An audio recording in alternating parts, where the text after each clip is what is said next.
So why not have another reset of relations with Russia right now? Why not? Why can't we just get along with them right now? So, you know, as many of you may know, our president is about to have his first meeting with President Putin next week. Very important meeting. And I think it's fantastic that they're meeting. Of course, our leader, our president, should always meet with other heads of state, even if they disagree, because there's nothing, and I was in many meetings between Obama and Putin and Obama and President Medvedev, there's nothing like getting the two heads of state together to get a real feel for how they're thinking. And so that's a very important thing. So I'm always for engagement. I'm always for diplomacy. There's nothing worse than having a conflict with a country based on misunderstanding or misinformation, right? That's number one. Number two, I'm a big critic of the president. I have been on many issues, including his foreign policy. So, you know, check me out if you want to know what I write about in the Washington Post or Twitter.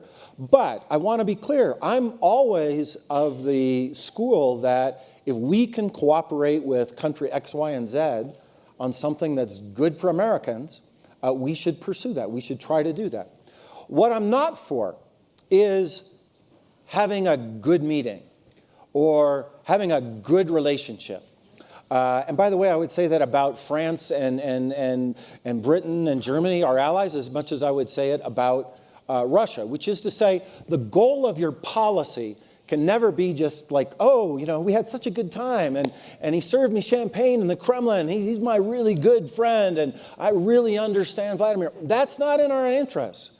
Like, what do we get out of that? You know, the president gets a photo op. What do we get that is good for us? And I think the president has that kind of backwards, by the way, not just with Russia, but with a lot of countries. The goal should be, you know, how are we going to deal with Syria? What are we going to do with respect to the occupation of Ukraine? How are we going to increase trade and investment? That's something he wants to do. And then the means for doing that is either engagement, concessions, or containment or isolation. Those are the means.